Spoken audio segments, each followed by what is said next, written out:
Welcome to the Tenant Podcast. My name is Todd Pearson, and I'm here with my friend and partner, Wes Brown.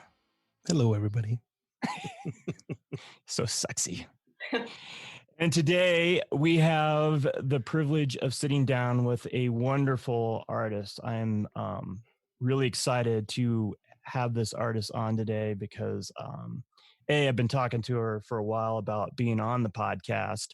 And the stars just didn't align earlier, and now we're in this whole weird phase in the world with this pandemic. But today we have Meghan Wilbar on. Meghan, thank you so much for taking the time out of your evening to sit down and talk with Wes and I. really appreciate it.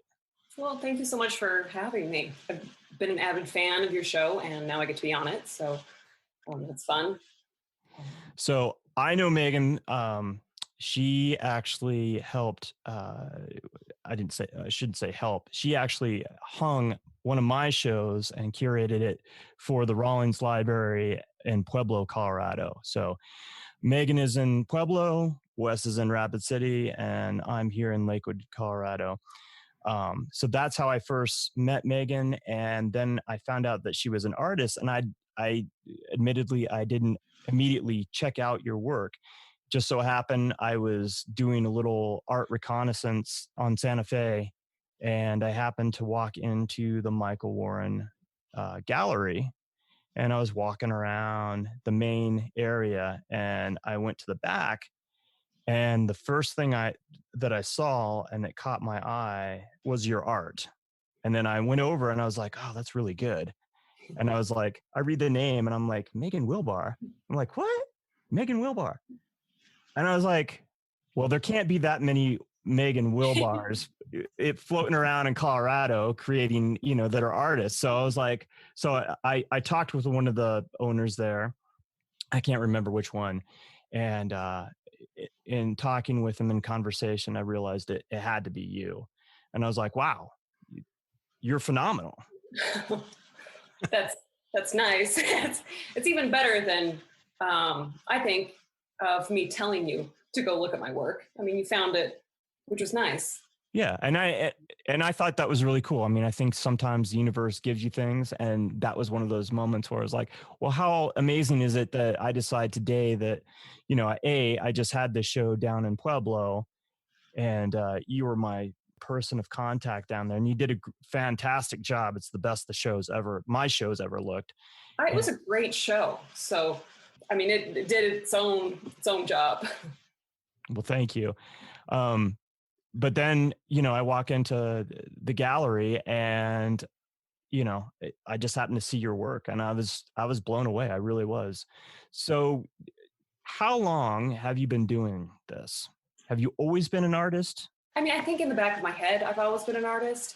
I think part of it, I didn't quite go that route. I think growing up, my dad's an artist. He's okay. Yeah. Does furniture and sculpture design. So that's I've kind of grown up around art. But when I went to college, I didn't major in art until I was, I think, a senior. And then I was art and French. And I went to a liberal arts college. So, I mean, I took drawing. I think I took drawing 6 times while I was there because I just wanted to practice. I would take it for partial credit. So, I mean, I think in the back of my head, I knew I always wanted to do that. So when I graduated from college, that's when I think I really decided that that's what I was going to do. And took a year off. I went to grad school and have been making work ever since. Right on. And that's been 20 years or so. When you were a child, were you drawing then too? Yeah, and I think, it's one of those having your dad as an artist, you just kind of grow up doing that, not thinking that's going to be like a career choice. It's just something that you do. Like my dad would buy us just, rolls of butcher paper. And so we would sit down and just make stuff. I had a dollhouse that I loved. I'd make them food. I'd make them like little clothes, like artistically wise. It was just, kind of my happy place, not necessarily something that I thought, well, I'm going to be like a famous artist. I just want to make, mostly it was about making things, and it didn't really matter what. So yeah, as a kid, I just wanted to make stuff. So it sounds like your dad, being an artist himself, was always encouraging you and your siblings to be creative, and he gave you the opportunity and the tools to explore all that. Yeah. And I think we were both introverts and we wanted to kind of just, make stuff together alone, what we're doing right now. So, Right. and, I kind of come by that naturally, figuring stuff out kind of in your head and making like artistic stuff. So did you grow up in Pueblo or did you grow up elsewhere? I grew up in Pueblo, and then I went to college in Illinois. Then I moved to New York, and then I moved to Denver, and then I moved back to Pueblo. What college did you go to in Illinois? I went to Knox College. It's in Galesburg, Illinois. It's a very small liberal arts college. Why did you decide to go to New York? Just because you knew that there was a thriving I art never community there, or I thought I wanted to go to New York. I never had that desire as a kid. I went when I was at Knox. I did I think they called it a study abroad program, but it wasn't. It was just in Chicago. But it was an arts program, and it was visual, music, and writing, I think. There were 3 different subsets, and there were about 40 kids that went to this program. And you could either do, most people I think did an internship. And I did an internship with 3 different artists. And we were technically supposed to pick one, but I met them all on 9/11, which I think, so I chose them all. And one of the artists had gone to the New York Studio School. And I really responded to her work and kind of her work practice. So I thought I was just going to go to New York for a year is what my plan was going to be. And I was going to go to the New York Studio School. I was going to do a year. And then I thought I would move somewhere else. And then I just stayed there. How long were you in New York? 9 years. 9 years. Oh, wow. Okay. So was that a big change for you? Because you said that you were kind of introverted growing up. Was that kind of a culture shock going to New York and living in New York? Yes. And I think that's probably the top question that people have when they hear, I grew up in Pueblo, which is, like 100,000. I went to college in like 30,000. And then I went to New York, which is, huge. And I think, you can still be really alone in New York. So there's kind of that feeling of you can kind of still create your own pocket of space. But no, I mean, it was a huge change and like financially wise. And, I was working a night shift and working work-study jobs. And I really tried to not get in debt while going to school. So it was a huge adjustment of mostly I was working the night shift. And so subway lines would be out of service. And that was a huge thing to learn from not taking public transportation to now taking public transportation that is not fully functioning at the time. Like you have to pay attention to the signs. I think now there's apps to help you out with stuff like that. Right. Yeah. When I moved there, you have to really figure out how to use a map and to read. So can you tell our listeners a little bit about New York Studio School, what that's like, what it is and how they operate? Yeah, it was started in, I think, 1964. It was kind of a group of artists that were kind of abstract expressionists that wanted, and really it was started as a school that was run by artists, but not a degree school. And that's kind of what their foundation was, of teaching artists to be artists without it being like a factory to go somewhere else. And so, I mean, Guston taught there, and other like famous secondary abstract expressionists were there. By the time I got there, it was more of a kind of a figurative, but very formal in kind of their training with that touch of abstract expressionist to it. So you're kind of focused on working from life, but in a kind of a more abstract way of doing stuff. And I was coming from, in college, I was really attached to the idea of doing kind of plein air and really focused on kind of the craft of painting. And when I was looking for grad programs, a lot of them were very conceptually based. And I didn't feel like I was at a point where I could completely detach from craft, that I needed more help with kind of getting the conceptual through the formal. So that's why I chose the school, because they were very kind of based on, working on like live models and kind of working from life. And at the time, that was really interesting to me. Yeah. So what was the catalyst for you to decide that you wanted to move back west? Did you just miss it, or you had enough of New York? You feel like you. Yeah, I felt like I felt like I wasn't progressing as a human, because you just get caught in this it's almost like a hamster wheel of. I was just gonna say that. You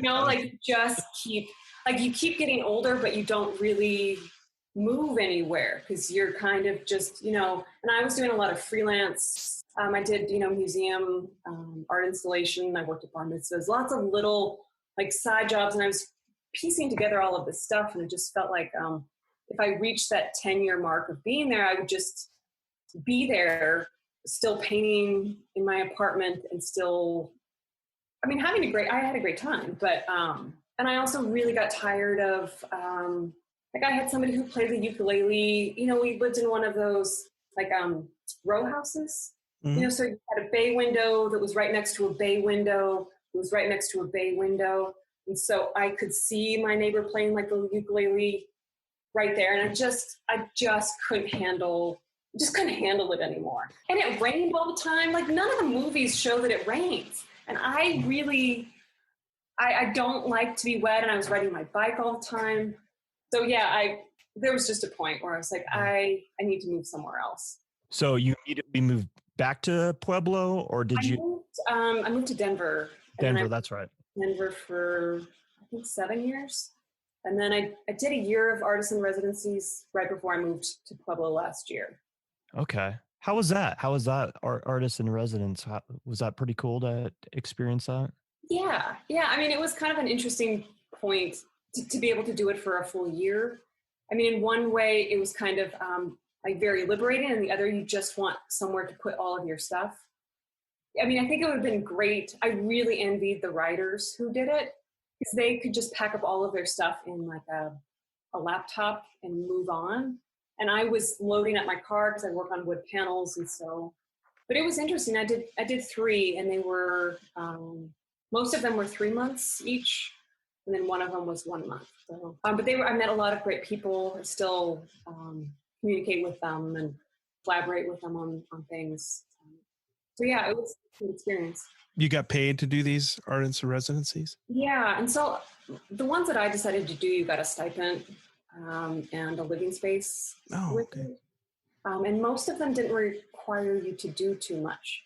I think the most I did, you do an artist talk, maybe a workshop or something like that. But I'm not saying that I'm trying not to do stuff, but some of them you might have to be on more display than you want to be.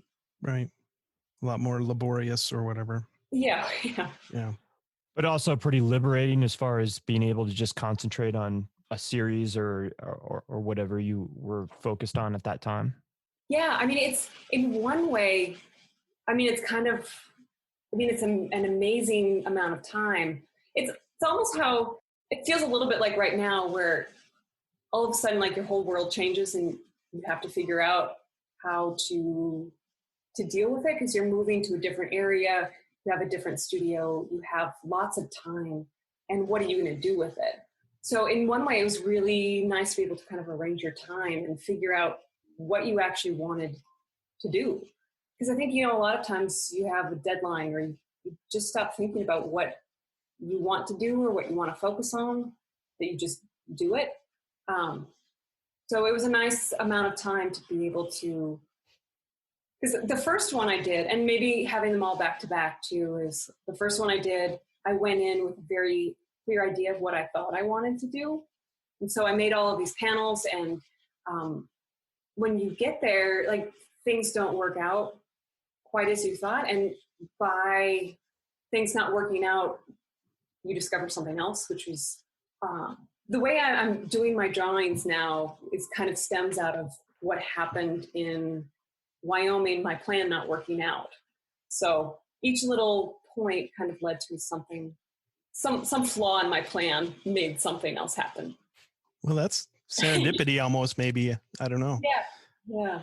It's funny how that works sometimes because, I think as artists, a lot of times we think that we're going to do a specific thing. I know when I do my photography, I always have this visual in my head of how things are going to go. But yeah, I've been doing this long enough. I know that it never works out that way. But in your head, you kind of build up this visual, and then when you actually get to that point, it all changes. And then you learn how to be. Over time, you learn how to be open to that and how to kind of roll with it. Like, okay, kind of let that go a little bit, because it was kind of nice. It's nice to have like a direction of where you're going, but not to be so rigid that you have to follow it even when it doesn't work out. It's like the journey, right? It's like when you're traveling. It's nice to have kind of a itinerary, but you never know what you're going to see and what really might spark your interest. And it's nice to be at least fluid enough to go explore those little avenues when you have the opportunity. Yeah. So when you were in Wyoming, what kind of work were you doing there? What was your focus? I would say the majority of the work that I actually did there was drawing. I did a couple of paintings, and I was really interested in trying to track the color of the sky, because the skies there, it was where we were was near Sheridan, and so it was the skies were really clear, and so I was trying to paint the colors of the sky at night and at different points in the day, which is almost impossible when you're trying to look out a window because you get the glare. Like, there's no way that you can actually paint the color as you see it. So I did lots of drawings that were kind of in combination of trying to kind of track the color, mostly perceived, some of it that filter of perceived. And then I was doing drawings kind of in my car, because I went in March, and I thought March in Colorado was pretty nice. So I thought March in Wyoming was going to be pretty nice. So I thought that I would be drawing outside on the property, because that's what you do. And that's how I had been drawing all along, was kind of I had made this backpack of all of my stuff, and I would, very, in compartments. And so then I got there, and like the ground was like, it was mud. Like, there's no way you could sit outside, and it was cold. It was so cold. So I started drawing in my car, and I've been drawing in my car ever since. But because I couldn't be outside. So it kind of changed what I was interested in looking at and how I did it, which has been great now, because I can still draw now because I'm in my car. Nobody's going to be mad at me for it. So yeah, I seen a picture. I think it was on your Facebook page or Instagram of kind of your setup in the car. And I thought that was interesting. Yeah. And then I met somebody too in Wyoming after I did the talk that showed me a picture of he was a rancher, and he was doing landscape paintings in his retirement, and he had built a table in his truck. So he showed me pictures, and I built a table in my car, and it's been great. Like, you can keep like coffee on the table and it'll be fine. So that's been nice. Right. You don't paint and drive though. No, not usually. Yeah. Officer, really, I wasn't painting when I was driving up. I'm sorry. It's like paint all over the place. Oh, that's so cool. I like that. Yeah. That's pretty cool. And let me kind of change gears here. So during this whole quarantine period, how has that been for you? Have you been able to go out and just drive? Like, I love where you live. Like, I love the Pueblo area. I am very taken with all of Southern Colorado. I've always felt that way. So do you just get out in your car and drive and paint? Do you have like a regular routine? I usually like to go in the morning, partly because people get a little weirded out when and some of them will come over to your car and just make sure you're okay. That was before coronavirus. Now people don't even approach you, but you can mostly pull on the sides of roads And I tend to go back to the same spot a lot because once I lose my attention span, I don't feel like doing it anymore. So I leave and I come back. And there's one road that I go down a lot. I don't know if you're around here a lot, but like between Pueblo and Wetmore, Florence, and kind of Trinidad Levita, that area. I mean, it's maybe an hour and a half range, but you can get to really nice, quiet spots that nobody cares that you're there pretty quickly. So you can be there in 20 minutes, draw for a couple hours, and be back home, which is nice. Yeah, that, like Todd said, that Southern Colorado area is really beautiful. There's a lot of, I don't know, just something about it, the way it's set up as far as the mountains and everything. I agree, because you can see the whole horizon line. You still have mountains, but you still have these great rocks and bluffs, and I love it. So most of what I've seen on your website, and I love all of it, but it's mostly landscape type stuff.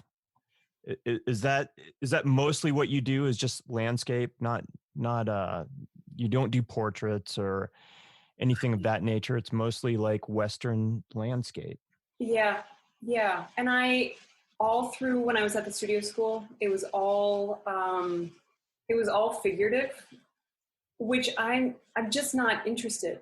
And I tried to make them, I'm more interested in form. And so even when I was doing figures, they were more blocky. So I just stopped. I stopped that because when you're not interested in it, it's just no point. Right.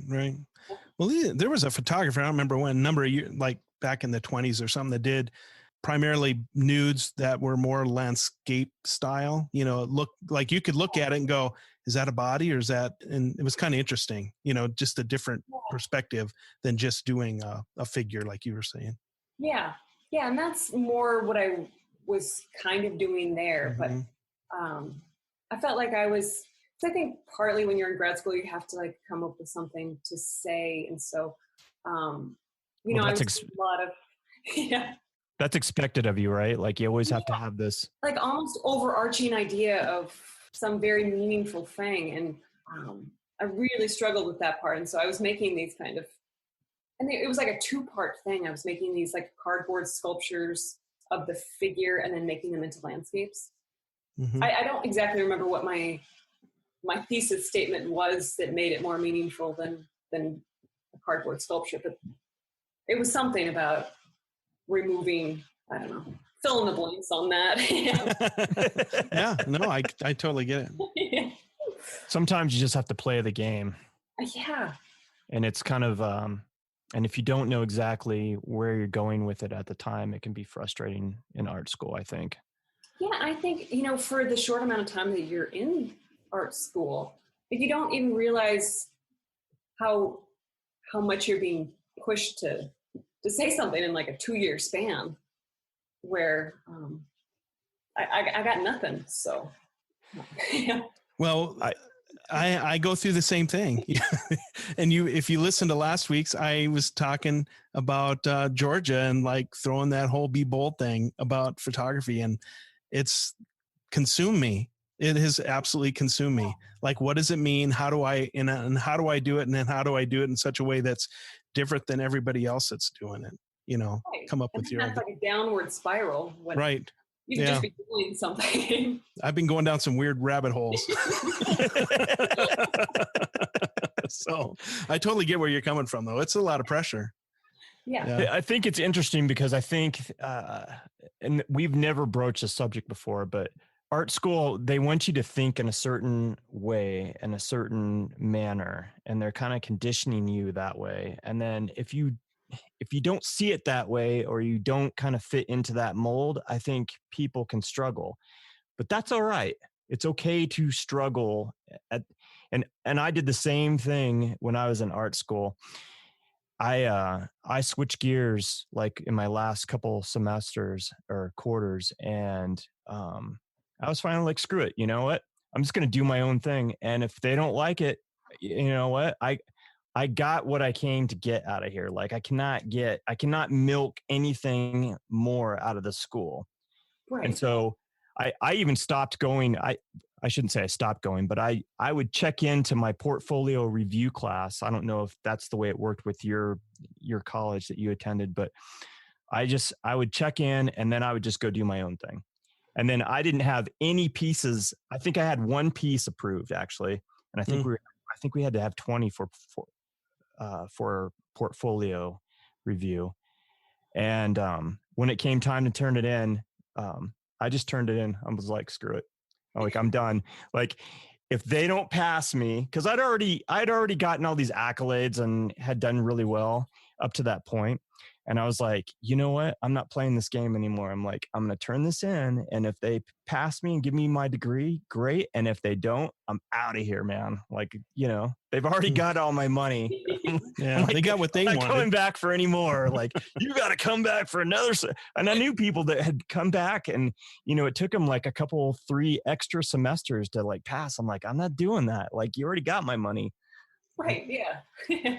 So what did happen? So I turned it in, and what was interesting is, I passed just fine. I didn't win any awards for my portfolio, but what was cool to me was that the people the instructors that I really loved and that I really cared about their opinions, they all gave me high marks and great comments on my portfolio. So that's all I needed. I was like, all right, I think there's a point in school when you realize like it's somebody's opinion. Yeah. Like this, right. Yeah, like all of the drawing classes that I took, I realized that's their way of drawing. Mm-hmm. That's not necessarily my way. It took me a long time to figure that one out. I'm still working on it. Yeah. Well, and then you have those I was just going to say, and then you have those instructors that, they say like, I don't know why you're doing this. You don't have the talent to do this. You don't have the vision. You shouldn't be here. You should be doing something else. Or they want to steer, like you said, they want to steer you in their way. And so it can be, and there's 2 different types of people that are motivated by negative comments like that, and people are dejected by comments like that. And so it can be a dangerous game because you can really throw somebody for a loop when you're that forceful about that. But I've seen it more than once. Yeah. I think somebody in school told me, because at the studio school, they were not a lot of faculty, but a lot of visiting critics or artists that would come in. And I do think somebody told me, and it was true. I was doing something that I didn't really want to be doing, but they told me that I shouldn't be there. Right. And, it obviously hurt, but, I still wanted, and I knew I was painting because they'd have these like elaborate setups of like naked ladies doing, in trees. And so, yeah, I knew that wasn't my thing. So, right, okay. Yeah. Yeah. No. I think it's just good for people that might be listening to this and might be in art school to hear that from a working artist as like yourself. I mean, and you definitely have your own vision, and I think it's unique. And I love what I see. I love what I saw in that gallery that day, and I love the stuff on your website. How did you transition? Because there's a lot of do you still do a lot of painting in addition to the drawing and mixed media, or is it pretty much the mixed media stuff these days? No, and I think that's part of what's happened with, because I have a home studio. So I do drawings in the morning and then I paint in the afternoon. Oh. And I've done a lot more larger work, which is something that I don't normally do. And I don't know if it's, it's hard to say why you decide to do something, but I've been doing a large series of work. And I've been mostly thinking about Turner, his skies. And that's been really interesting to me. You really have you're very enamored with skies. Yes. And I think that's something that you can kind of be more abstract with, or because I can, with drawing, I'm very, I like kind of that precision versus loose. To me, my drawings are very kind of calculated because there's space in between each thing and I know what they are. But when you actually walk away, they're still very loose about them. And so I I feel a lot about like with the sky that you can have more freedom a little bit with the sky, and you can tell more of a story with the sky than you can with the landscape that moves at a slower pace than the sky does. What's interesting about your Long Road series, is that what it's called? Long Road? Yeah. So I grew up in Fairbanks, Alaska, and I very much relate to those mixed media pieces. There's something about them. It reminds me of spring in Alaska, where everything is just starting to melt. Yeah. And, there's a little bit of mud and there's a bunch of ice, and it's kind of that in between time before you start seeing things start to green up. There's something, I don't know. For me, I'm drawn to it. It's romantic in a certain sense to me, but I can almost smell it. I can almost smell like being in Alaska and that feeling, the crisp air, I don't know. It grabs me. It's spectacular, really. That's nice to hear, because sometimes it seems so personal to me that I forget that it can also be very personal to somebody else. Yeah. No. I mean, that somebody else can look at it because you know where that place is, or the vision in your head of that particular scenario, that landscape. And so it has a certain meaning to you, but to have somebody else say, hey, I love that particular one, Right, especially to have it attached to kind of a feeling is also nice. It brings me back to my childhood. So yeah, Long Road 2, that's the one that I keep going back to. That just totally reminds me of Alaska. I could see that. I definitely see Wyoming in this. I mean, I can tell a lot of these are like the Wyoming landscape. It seems like. I think number 2 is. Yeah. It just has that. The thing I like about yours, I've seen a lot of mixed media kind of stuff, but I like the way yours goes off the plane of the frame, goes off the edges. That, really gives it a 3-dimensional feel and a 2-dimensional piece, In fact, it's layered. I mean, the fact that it's layered too obviously does a bit. I wasn't expecting to see that. And so it's really cool to see everything kind of go off that edge there. Gives it a little bit more breath or something. I don't know. It's funny because it was never something that was going to be like an intentional thing. It was just, whatever the shape of that space was. And they're all on wood panel, because I made a steering wheel attachment so that they could rest on top, so that you could just not have to worry about any of the edges and just paste away. Oh, that's so cool. That is cool. You're tearing up sheets in the car and everything, I suppose, while you're doing this, huh? Yeah, so on my table I keep 3 trays, and I keep browns in one bin and then whites in the other bin. And then I call it my little bit box, and that's for all the little scraps, so that it doesn't get all over my car, which, I mean, it always does. But it's just sheets of mat board. My cousin's a framer, so he gives me all of not all of the offcuts, but a lot of offcuts. Right. So I use those. Yeah, it's really cool. I like it. And so what drew you to telephone lines? I suppose because they're there, and then you're just recapturing that whole scene, maybe, huh? It's funny, I never even noticed that I was doing that until. Is that right? Yeah, I think Mike at the gallery said something about all of the telephone poles, and I had never really considered that they were in all of them.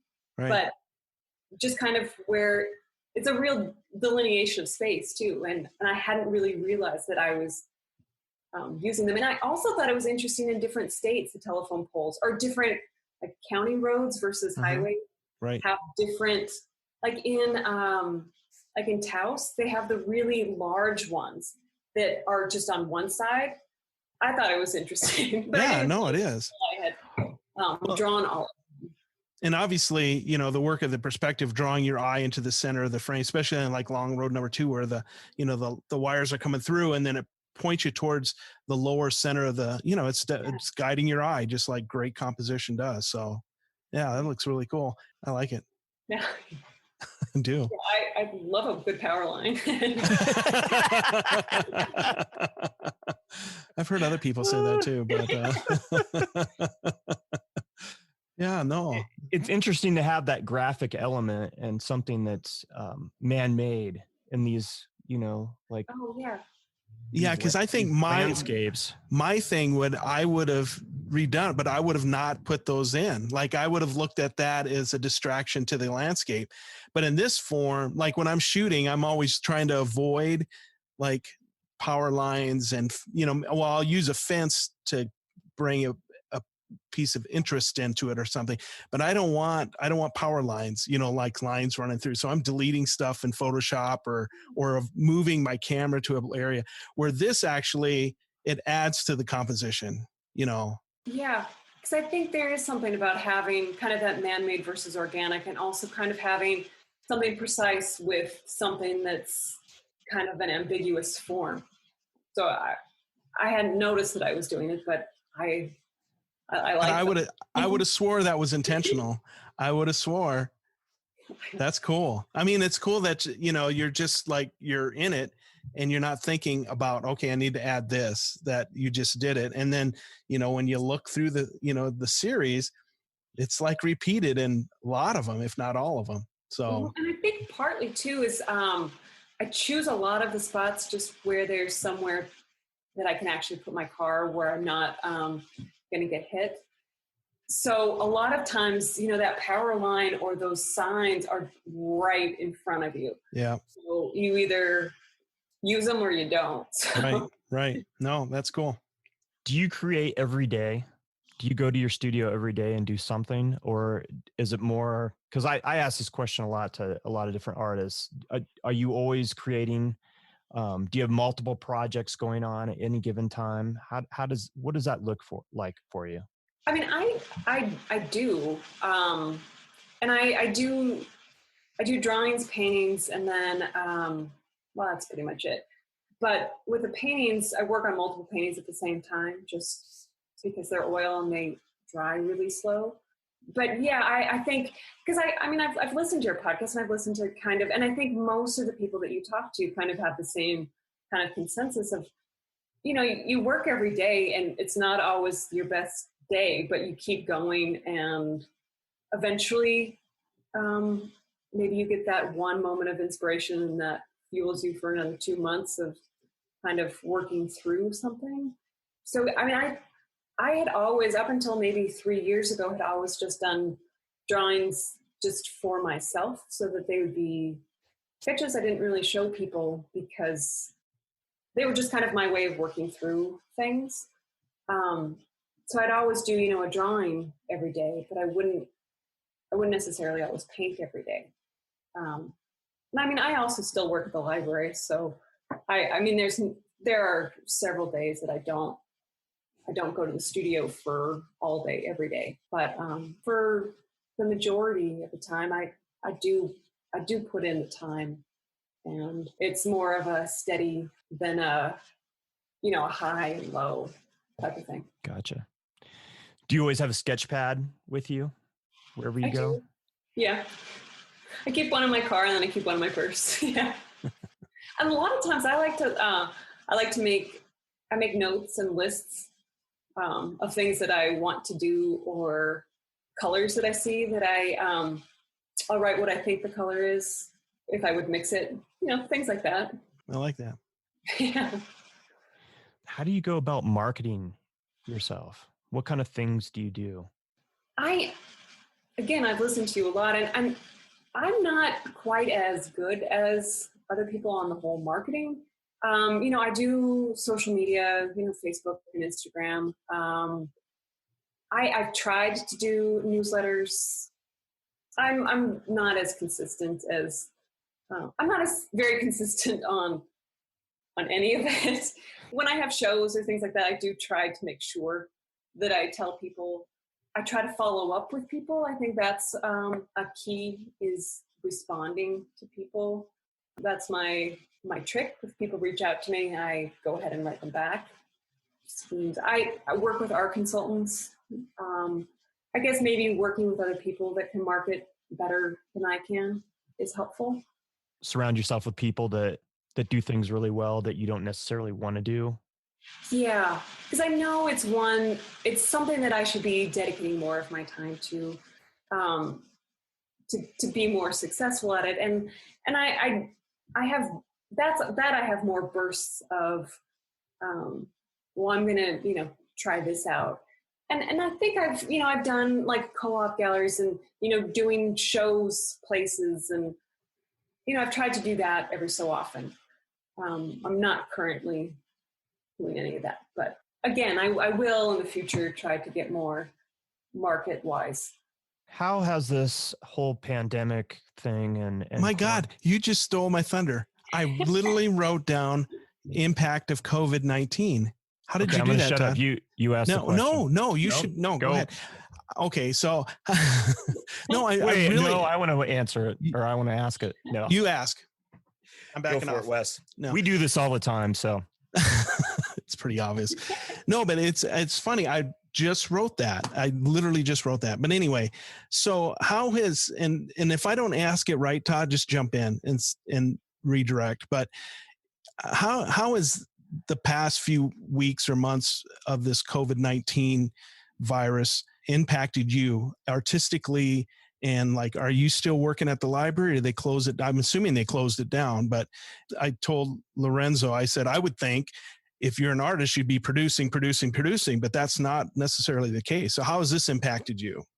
All right. So I had actually taken the week, I guess March 10th, somewhere around there. I had taken the week off from the library because I was going to Aspen to do a show there.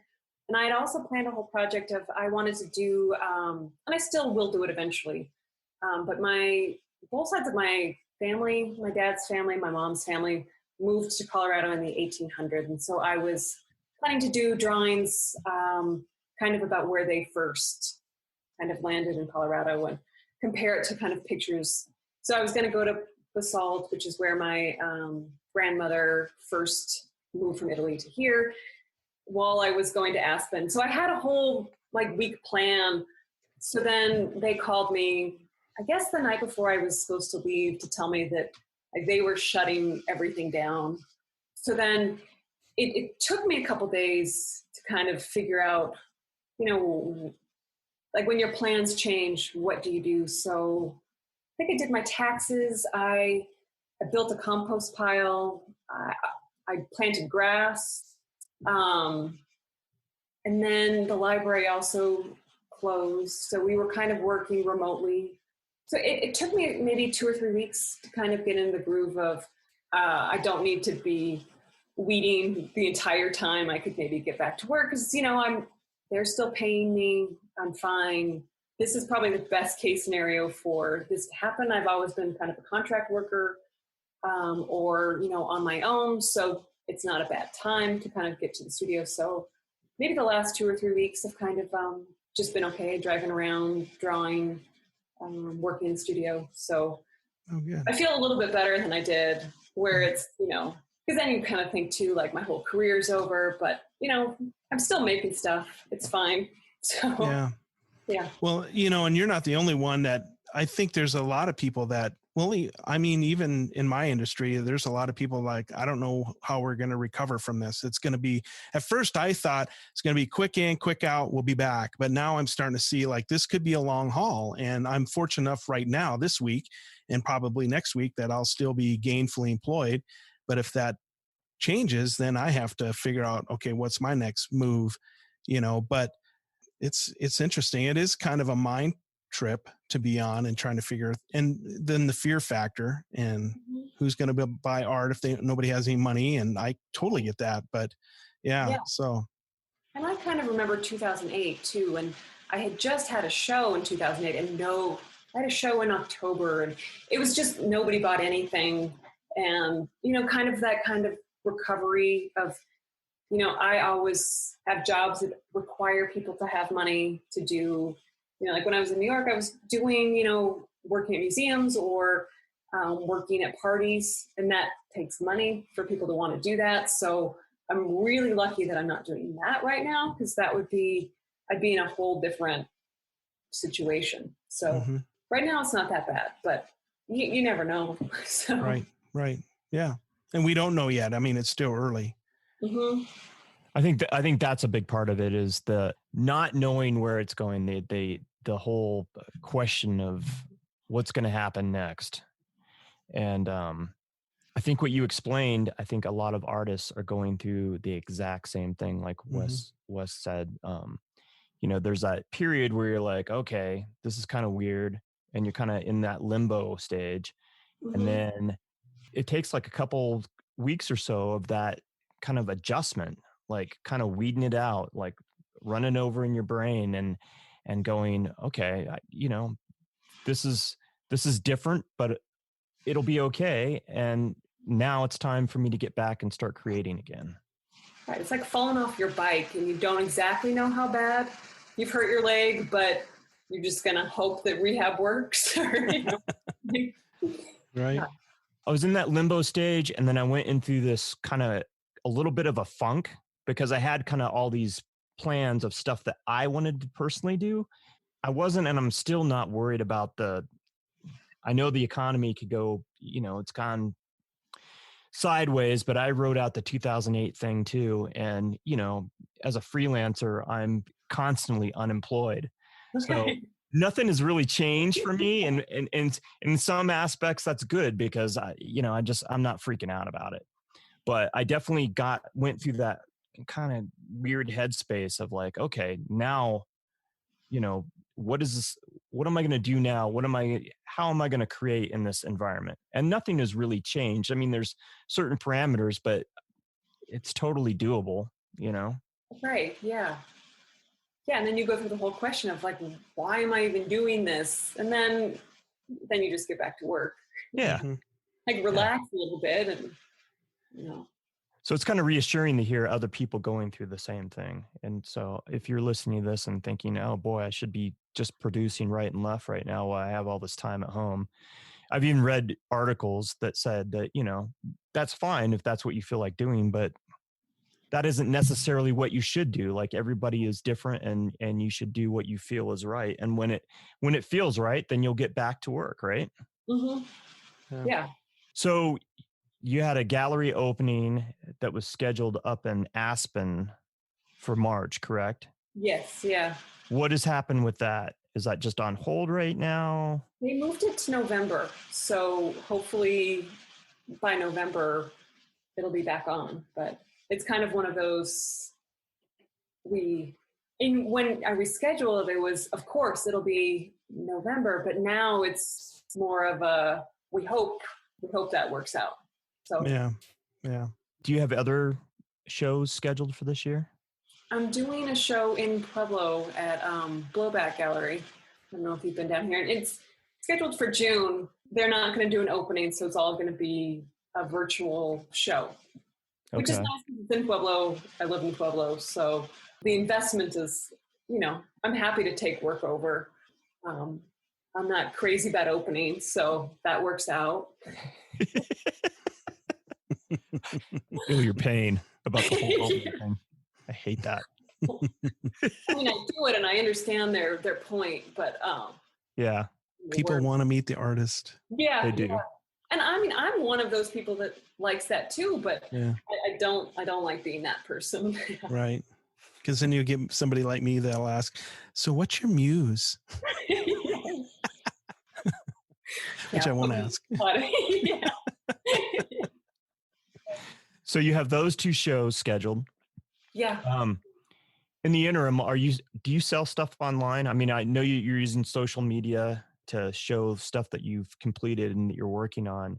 But do you sell stuff online? Is there a place where you know what I do? And it's I've only recently started to on Artful Home. It's a website that does kind of a whole broad range of artwork. And I've had stuff on there, and I've only recently, I think this year I sold 3 things on it, which is really rare for me because I still think, and I think I listened to your last podcast, which was talking about, kind of the gallery model of being able to see work in person. And I think, Wes, you might have even been talking about, Jackson Pollock and kind of the size. And I think my work looks fine on a screen, but I think there's a lot lost on that. So I don't always think I'm the best seller on the internet where you can't really see scale or texture or things like that. So I was surprised that I've been able to sell some online.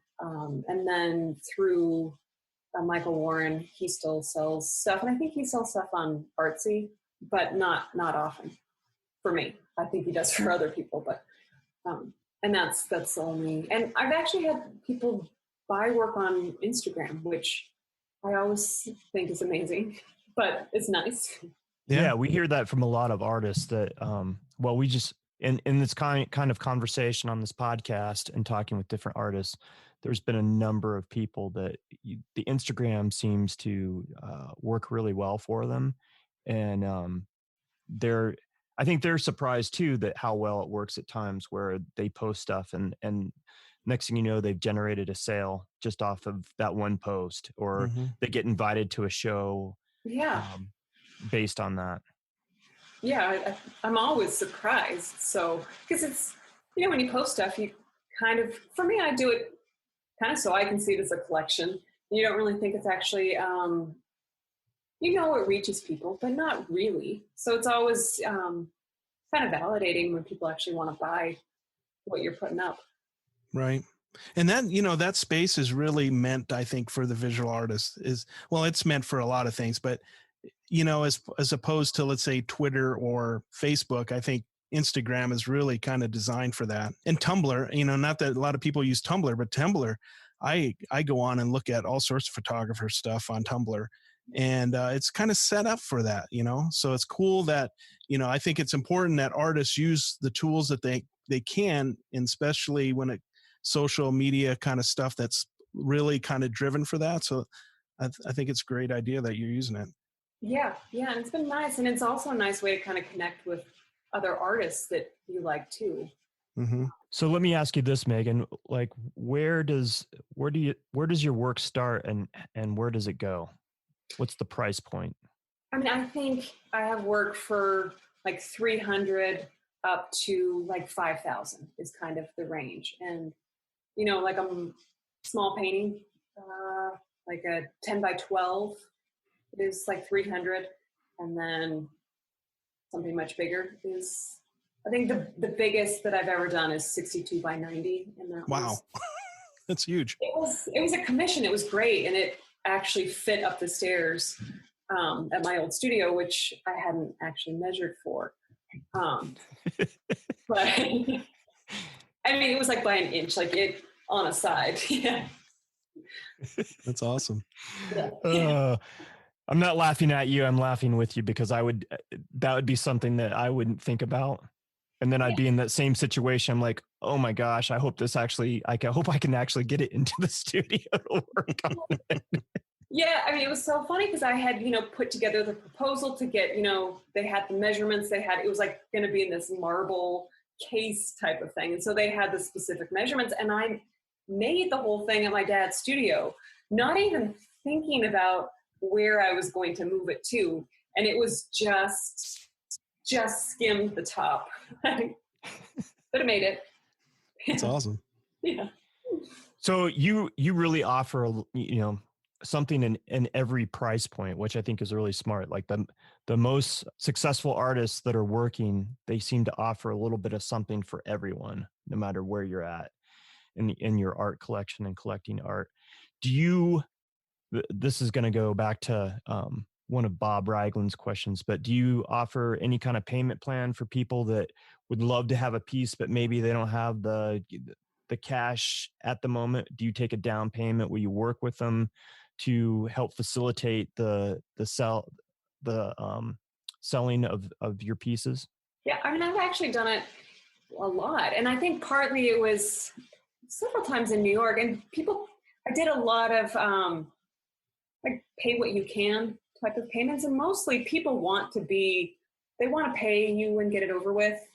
So most of the time it was never a problem. And so I did payment plans. I'll help you take my work home. I mean, I'm not picky. And I do a lot too of selling smaller things for much cheaper. And I've done studio sales that, you can buy work for less than you would, but only on that day and things like that. And this is mostly just, between like friends or people that I know, not through like gallery wise. I mostly go through Mike for that kind of stuff. Are you in other galleries other than that Michael Warren gallery? I'm not. No, I'm just with him. Okay. So what do you think the future looks like in this next 6 months? Are you hopeful? Are you kind of depends on what day you ask me. I'm feeling more optimistic today than I was last week. So well, that's because you're talking to us. So yeah, I mean, nothing better. An art life is always kind of a roller coaster ride anyway. Mm-hmm. So, and you already talked about going through the whole recession in 2008. So you know what that kind of could potentially look like, but you sound to me like you have a lot of different irons in the fire and a lot of tools available.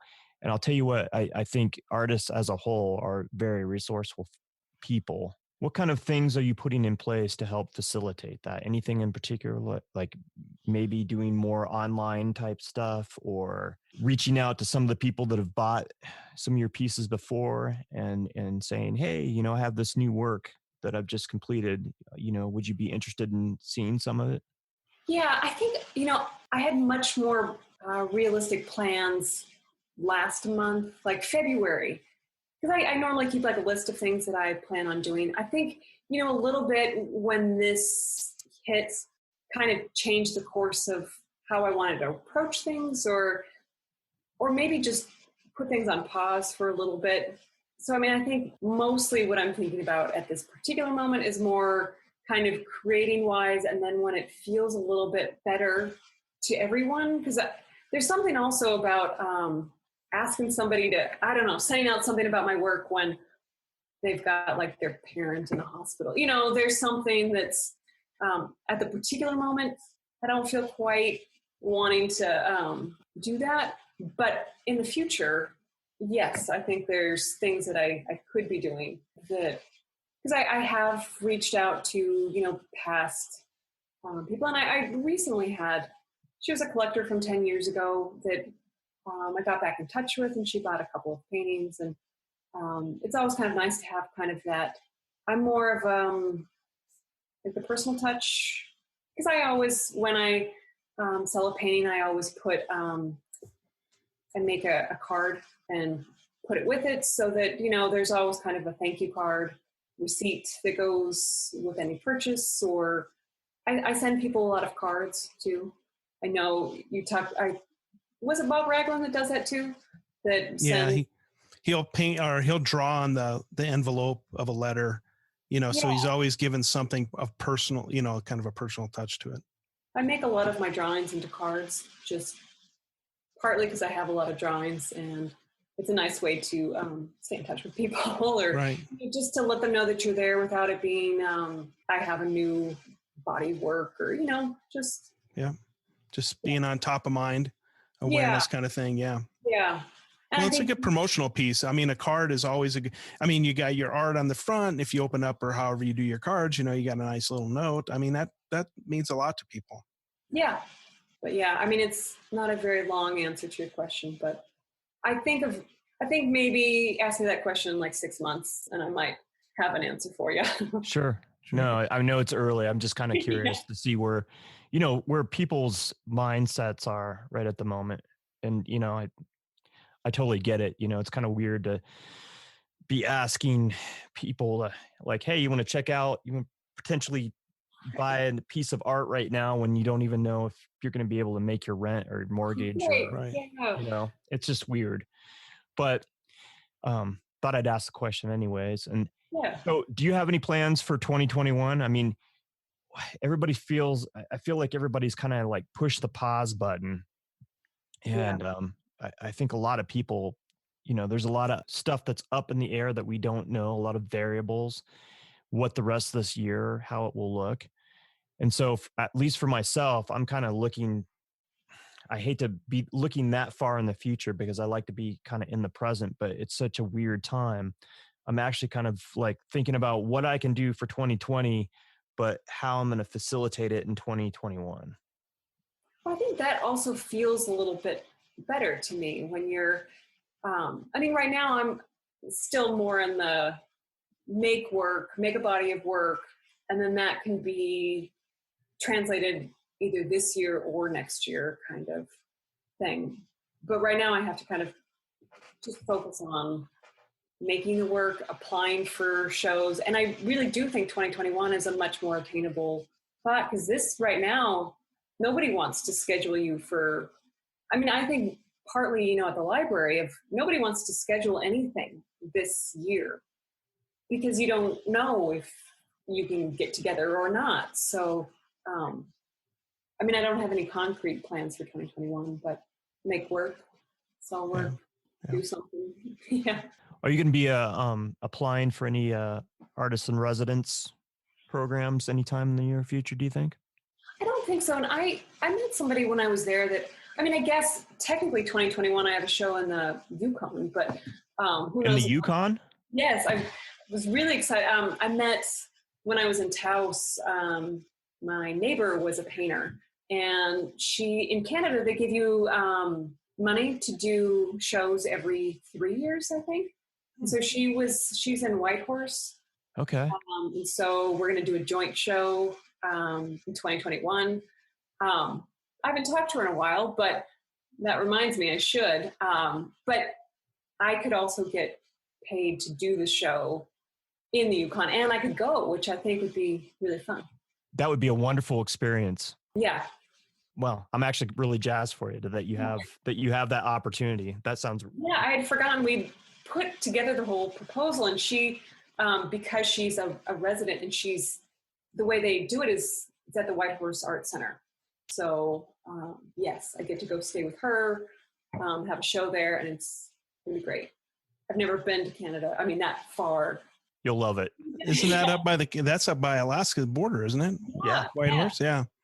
That's way up there. They got some roads up there you can draw too, I bet. Yeah. Some probably really cool ones. Yeah. Let me ask you this. You continue to create. Are you working on any particular new series? I know you talked about, you're drawing and you're painting, but is there a new, are you continuing the Long Road series, or what are you currently working on that is kind of like something new? I mean, the Long Road series just kind of, it was meant to only be 12, and then it kind of just kept going. I think in the future, when I can be able to travel a little bit further than, around Southern Colorado, because if you want to know what I'm doing at this exact moment, it's mostly, I'm calling it my close to home series, because they're all things that are within maybe a 50-mile radius of my home. A lot of them are like a 3-mile radius. I live pretty close to the Arkansas River, and so I've been doing a lot of drawings just on the side of the road there. Because what I really like is to be able to see that, the horizon line. It has kind of, the mountains there. I've been more interested in kind of water. It's a smaller series, but they're all kind of really close to where I live. Nice. Yeah. That sounds pretty cool. So kind of transitioning a little bit away from the whole sky landscape stuff to a little bit more water. Yeah. Yeah. And it really, when you look at water, it's almost like a road also. I mean, No, it is. Yeah. So been looking at, as you know, a lot of photography lately, and there was, now this name escapes me, but I looked up the most expensive photograph, and it sold for $4.9 million. And I can't remember the guy's name, but it's the Rhine. It's called the Rhine 2. And basically it's the Rhine River across the horizon. And it's kind of really abstract in the sense that it's the foreground, the width of the Rhine River, and then the background and the sky kind of floating into it and nothing else. He deleted all the buildings and everything. So it's a huge, huge photograph, but I was amazed at how much that went for, but like $4.9 million. It was crazy, but it was really abstract. So I thought that was kind of cool. So kind of going back to what you're talking about with the Arkansas River right there, I can imagine there's some pretty cool, as a variation of what you're talking about. Of still being able to make something kind of abstract, but still concrete. And Pueblo has a really vibrant art community there, which is one of the things that what really draws me to Pueblo. Mhm. Have you been in touch with many other artists in the area that you're friends with? Have you talked about what's going on? In terms of like the pandemic, or just in general of? Just in general, like what people are up to, and um, how this is affecting them too. Yeah, I mean, I just talked to Cynthia last week, and she's really busy. So it's kind of nice to hear from other people that they're really, some people are really embracing kind of this time. And yeah, and I think Pueblo too is, I walk the dog a lot, and I run into a lot of artists just within the walk. So that's also been kind of a nice way of catching up with people, because people are in Pueblo are generally pretty open and willing to talk at a 6-foot distance, and nothing really profound, but it's nice to know that people are still working and continuing on and being busy and still caring about things that they cared about before, and that's not all doom and gloom. And so yeah, that's been nice. I was going to do a whole series of people that I run into on my walk, just because they're really varied, like sculptors and writers and just other people too. Kids. Well, and you know so many people because you're a long time, you grew up there and you're a long time resident. Yeah, and my dad's an artist too, so he's been kind of involved in the community for a long time. So by proxy, I know a lot of the same kind of people, and so it's been nice. Has it been interesting to see the transition of Pueblo from, I imagine it's been a transition that, there seems like there's a very much prior to this whole pandemic thing, but Yeah. it's very much a thriving art community. Was it like that growing up?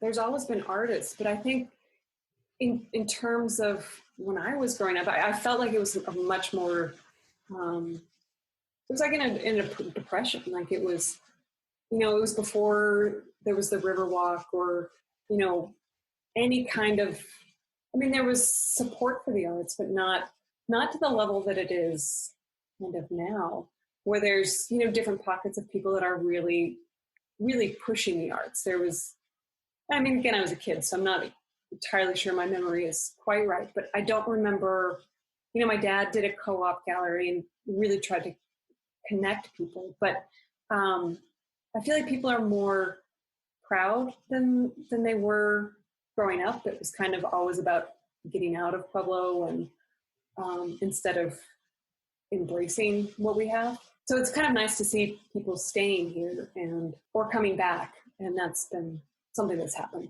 because a lot of people, even of my age range, that are artists, went away and have also come back, and so it's kind of a whole new connection of people. And That's people pretty...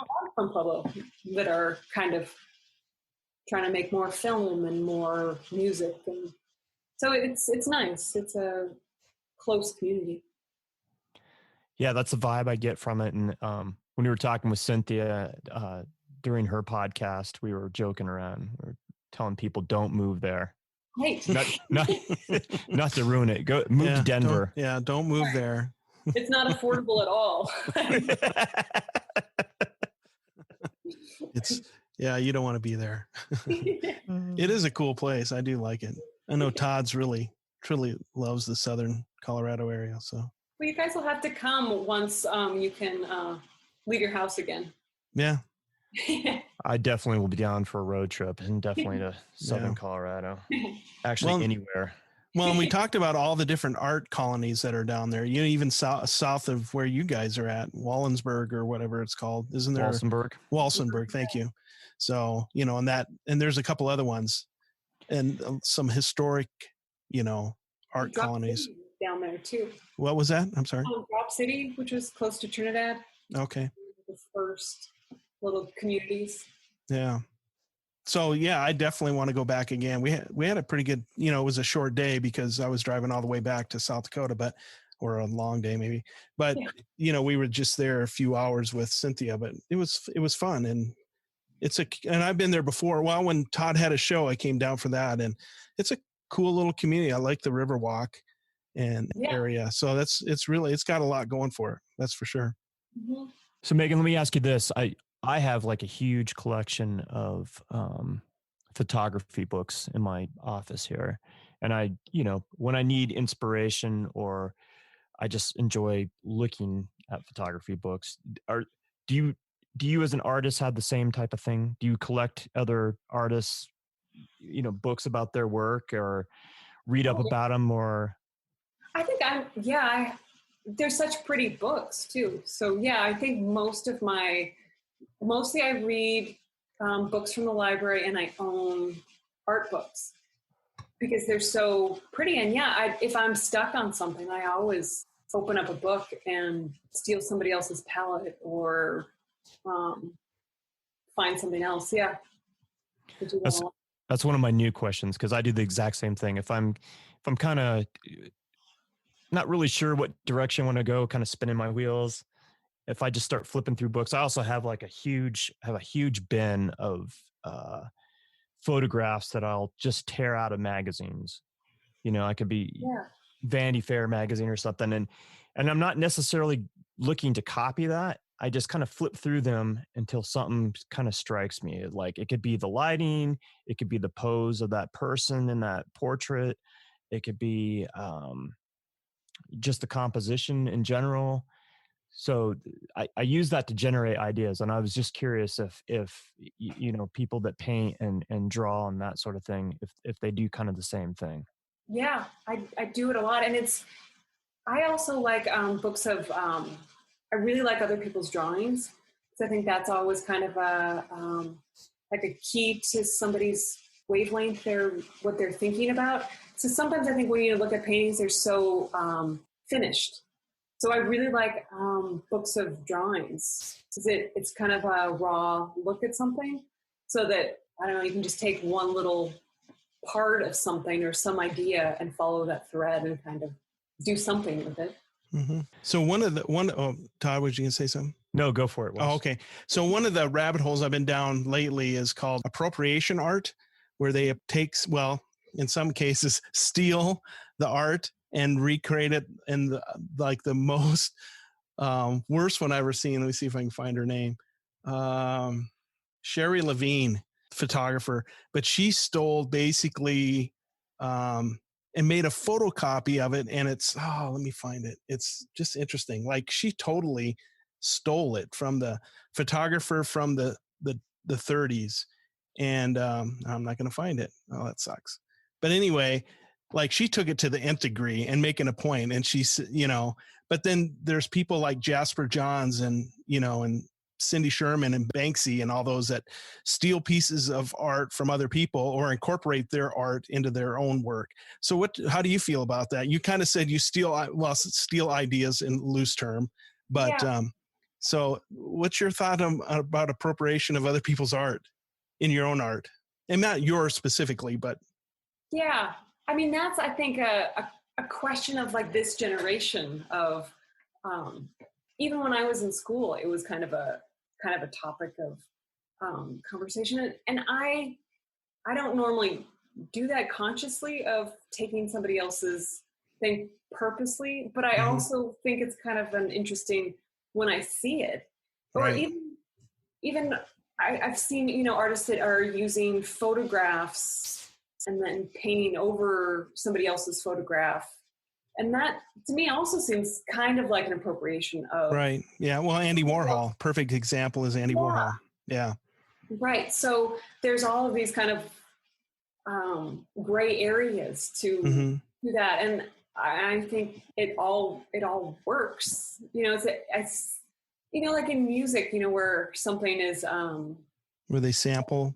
Yeah, beat or it's whatever. almost kind of like that, and that it's still uniquely theirs, even though it's somebody else's. Right. Yeah. Todd, do you have an opinion about that? I, outside of just, flipping through and looking at other photography and I get inspiration from other art forms as well. It could be looking at, painting or listening to music. Music is a huge one for me. I really resonate with music, as I think a lot of people do. But I I don't like the whole idea of, I see this a lot, that people, I'll see a photograph in a magazine and I'll go like, that's already been done. Like Mm-hmm. that's a ripoff of, Irving pen. Irving pen gets ripped off all the time, where you got, two flats that come together and you stick a person, in between the two. They're up against the two flats. It's like, that's been done a million times. Like, come up with something, something different, man. So I don't like it. I don't, Yeah. it actually irritates me. It does. It irritates me to the nth degree. And it also, the other thing I don't like people that don't know how to light.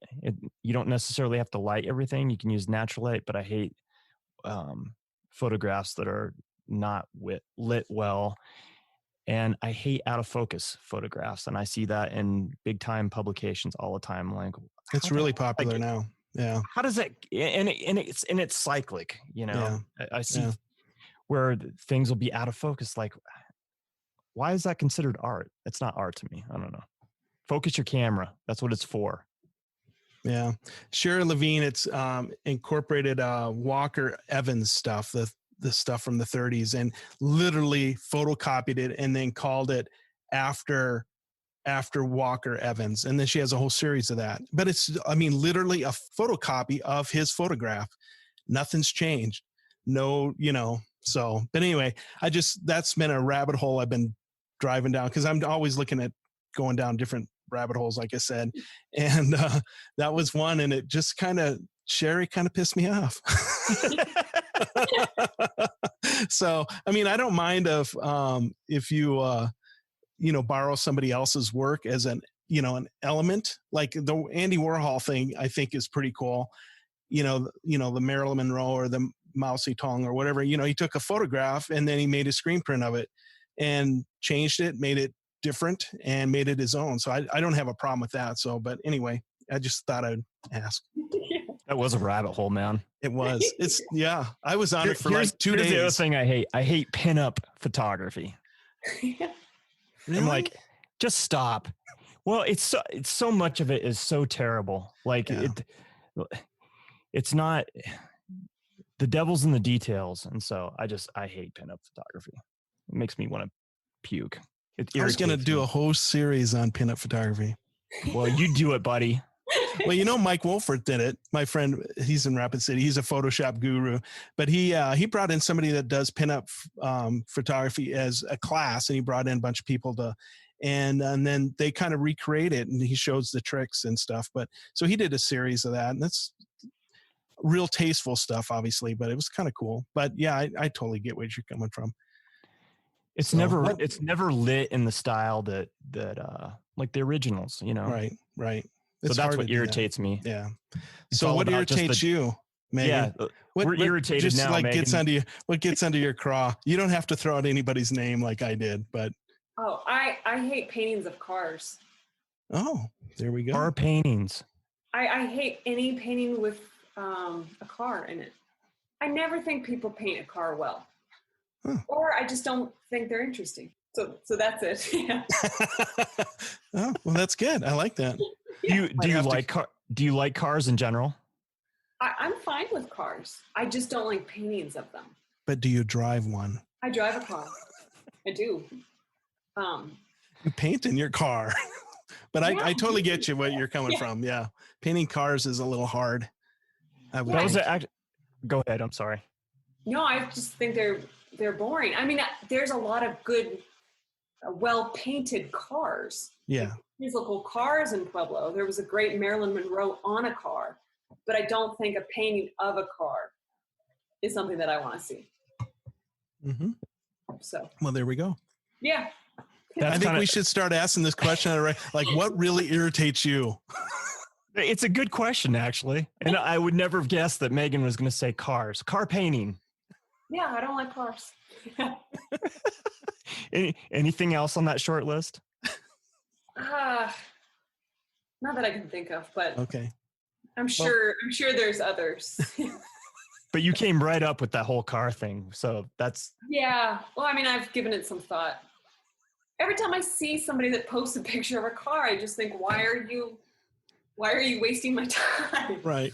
So yeah. I feel the same way about photography of cars too. Yeah. Seriously. It was like, it bores me. I would agree with you as far as like, what's the point, you know? yeah, like what do you? I can appreciate the art of a car, like what went into it and looking at it. It's kind of like looking at I don't know. I don't ever photograph. I know everybody loves to photograph sunsets, right? But I very rarely have I ever taken photographs of sunsets because it's like you're never going to. I would rather stand there and experience it firsthand and watch as the light changes than try to capture it photographically. And almost everybody will go, "Oh, that's a beautiful photograph," but it never does it justice. It's never going to be the same as just sitting there and watching it happen and unfold. Right. You know, I'd rather it just be in a complete, like, I love, you know, what people do with painting, you know, it's an interpretation of it or what have you. But photographically, it does zero for me. I like the way light works, so I always turn around. I'm always shooting the other side and watching the hillsides or whatever, the trees, and how things are lit, either from the side or, you know, directly behind, you know. So I'm always turning around when I'm shooting sun. I'm usually shooting what's being lit. I think that's cool. But I totally get where you're coming from, Todd. But there is something about a good sunset. So is there something that you've witnessed and have always wanted to paint, but you haven't either got to it or don't feel like you are at that point that you could do it justice?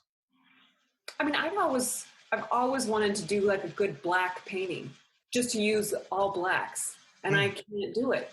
I see that theme in some of your work where it's very kind of monochromatic.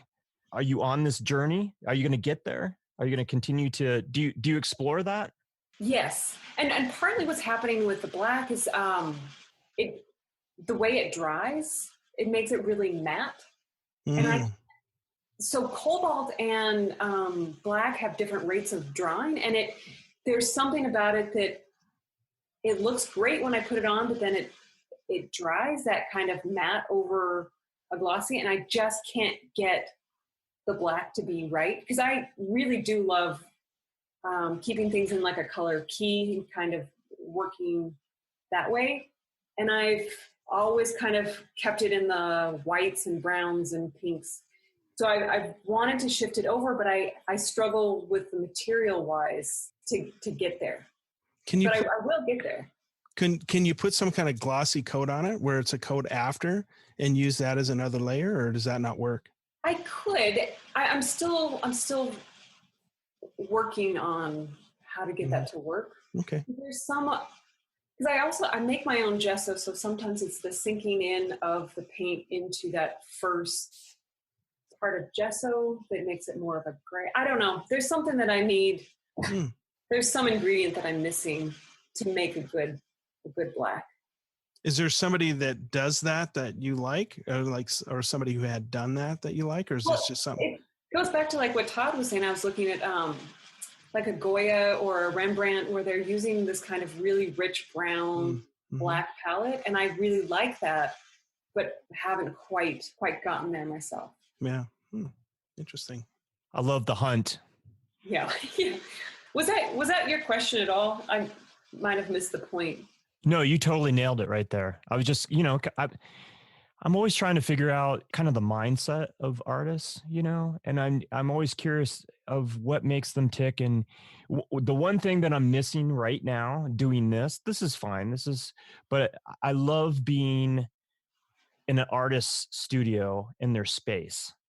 Yeah. I love seeing how they work. I love seeing, you know, if they're organized, if they're messy, the personal effects that they have. I love kind of seeing all that, you know, those little pieces of the puzzle that you don't get from an audio podcast, but you also, you know, unless you are there firsthand, and I do the same thing when I walk into a person's house. You know, I'm looking and see, oh, what kind of books do they have on their bookshelf, and what kind of music do they listen to, and, you know, do they have a lot of art hanging on their walls?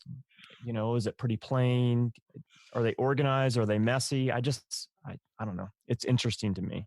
I think so too. I love doing studio visits with people for that exact reason. And I learn stuff about my own practice of just by looking at what they have, what they do. I could probably figure out my black problem just by looking at somebody else's like arrangement of their colors or something. Yeah. I didn't even think about that, but yeah, looking at how their workspace with their palette and their colors and all that, how they're organized, that probably is a probably kind of an interesting foray into how they work, right? Yeah. Yeah. Which are they out of the tube, or are they mixing, or yeah, how are they arriving at their process? Because I know a lot of people will pre-mix colors and then work from that. So I don't know if that's maybe something that I should try out. I usually mix as I go. Mm-hmm. And then JK mixed on top of the canvas. Like she adds her colors and mixes them on the canvas by layering them. Yeah, she layers it. Yeah, I do a fair amount of that too. Mm-hmm. I like to do, transparent glazes sometimes, or opaque, but it'd be interesting to see other people's. Yeah. So if we were to go to into your studio right now, what would it look like? Is it obviously you're looking at my office, which looks like somebody just threw up paper all over the place. And I'm sharing it right now. That's my wife's workspace. She's working from home right now. So I'm sharing space. Is it Barb's fault or? No, you're not blaming Barb, are you? I'm not blaming Barb. The mess that's in here right now. I don't want to get you in trouble. No, the mess that's in here right now is definitely mine. Like tomorrow, because I just finished up a small project I need to get off my plate. Tomorrow I'm cleaning my office, and then it'll look nice for about a week, and then it'll look like somebody threw paper up all over the place again. That paper monster will get loose. So are you pretty well organized? I'm a little bit of both. So I mix my own paints. So I at one point put all of my paints in identical Tupperwares with labels on them, have them all on a wall where they're all perfectly organized. And then the palette is just stuff on top of one another. So it's a mix of meticulous versus like a huge mess. And like all of these little bits of paper, I can't, it's everywhere on the floor. And I do two separate rooms. So the room I'm in now is, it's kind of the office drawing. And then I turn my garage into the painting studio. So there's two separate areas, but I paint on the drawing. So I end up cross-contaminating both areas. So I carry them back and forth, and the little pieces of paper go back and forth. I carry them. I made these little trays out of cardboard, and I carry trays of crap back and forth all the time. So yeah, it looks great. I'm sorry you missed it. I'm sorry I missed it too. So I can't wait to see it someday. We don't want her working at the CDC with cross contamination. And the other thing the other thing I wanted to mention, since I'm being funny, and please take it in the sense that it's intended, is the only thing that's missing from your paintings is glitter. I feel like there should be some glitter in there. Just a touch, Some very tasteful glitter. No. Hey, so why switch subjects and talking about your paintings? I really like your Veins of Steel series. That is really cool. That was fun to do. I worked with the Steelworks Museum, and they let me I did a lot of drawings from it's like an archive space now, but it used to be the old, I think, YMCA for them. But they have this like old rooftop that's right across from the steel mill. Okay. So they let me do drawings up there, which was nice. Really fun. They are cool. I like those a lot. That's some of my favorites of yours right there. Yeah, that's neat. Thank you. So let me ask you this. This is a Bob Ragland question. What do you do with your money when you get a big paycheck? When you sell multiple pieces or a big piece and you get a chunk of change, what do you do with your money? I mostly put it into savings. But I am one that I like to pay for things outright. So once I sold a painting and bought a computer the exact same amount of money, I'm pretty frugal and careful with my money. But I also, because I think he also said something too about, he made enough money for his house. It did something where, he paid off his house. Yeah.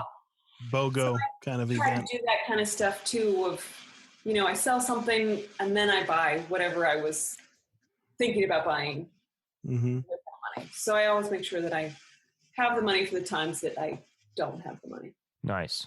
Yeah. I think that's really smart. And the artists that we talk to that seem to be really successful, they are frugal with their money and they're really smart about how they spend, it seems like. Yeah. They have. Lorenzo talked about buying land when he was doing well. Not that he isn't doing. When he does well, he buys land. So as an investment, J.K. Dooley, I liked her response. She keeps some. No, she spends some. She keeps some, then she gives some away. And just the way she said it was just like, oh my God, you just touched my heart. It was just like really cool. Yeah.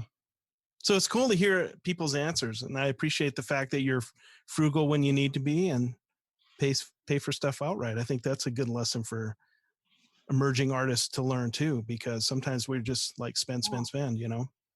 Yeah, I always thought of it when I went to grad school. I didn't take out a ton of loans. And I had another coworker that went to Yale, and she would always tell me how she went to Yale, but she was $80,000 in debt. And I went to the studio school and was not in debt. So I always felt like she could say Yale as much as she wanted because she's paying for that. Yeah. But just to be really mindful of don't get yourself so far, choose wisely on that. Right. Because, and maybe you will make a ton of money after you graduate, but that's what I've ever told anybody when they're talking about going to school of, be mindful of what you're going to have to do after to pay for that. Yeah. Because those aren't forgiven. It's like child support. You can't get rid of those. They follow you until they're paid off. So, yeah. So do you have any guilty pleasures? Do you ever just blow money on? Is there a certain thing that you do blow money on that you're like, I'm sure there is. I can't think of anything I buy paint colors but I also rationalize that by saying it's business expense. So, right. But yeah, I bought a house last year, so that was nice. Yeah. Well, cool. Yeah. Yeah. Well, that's an investment though. Yeah, that's an investment. Yeah. Sure. Yes, that's a great investment. You're not playing the ponies, so or the dogs. Wish I would have said that, man. Do they have dog racing in Colorado anymore? I don't even think they do they? I don't think. No, I don't know. Because I think Pueblo had a racetrack in Colorado Springs and Commerce City. I rescued a greyhound back in the day, and so he didn't like to travel. I think it was going to the racetrack. It was driving crazy, but he was a great dog, right, Todd? He was a great dog. Walter was a very, very nice dog. Well, I think we should probably wrap this up. Meghan, I really appreciate you taking the time this evening and talking with us. If people want to contact you or see some of your work, where would they go to find that work? My website, which is just my name. So it's meghanwilbar.com. And then on social media, you're on Facebook? Yeah, it's really easy. So it's always, you can find me on Facebook or Instagram. And I think my handle is still just Meghan Wilbar, maybe Meghan_Wilbar. Okay. Yep, that's right. Well, we definitely will have that in the show notes for this week. And like I said, thank you for spending the time with us. I appreciate. Thank you for having me on. It's nice to talk to you guys. Yeah. Well, we loved it. I love your work. Keep it up. And I want to see you when we come down to Pueblo. Yeah, you need to come visit. Yeah. I'll also post the dates for those shows that you have tentatively scheduled for the rest of the year. And then your contact info. Anything else that you want to talk about or add before we sign off here? Not that I can think of. I volleyed back into your court. Yeah, It would be great to have you back on later in the year and just kind of touch base and see what's going on. See once all the stuff shakes out and see what you've been up to. Yeah, that'd be fun. It'd be like a time capsule. Absolutely. Well, best of luck. And it was great seeing you and talking with you. And I look forward to getting together with you in the future. Yeah. Stay safe. And for the Tenant Podcast, this is Todd Pearson. And this is Wes Brown. Thanks for listening.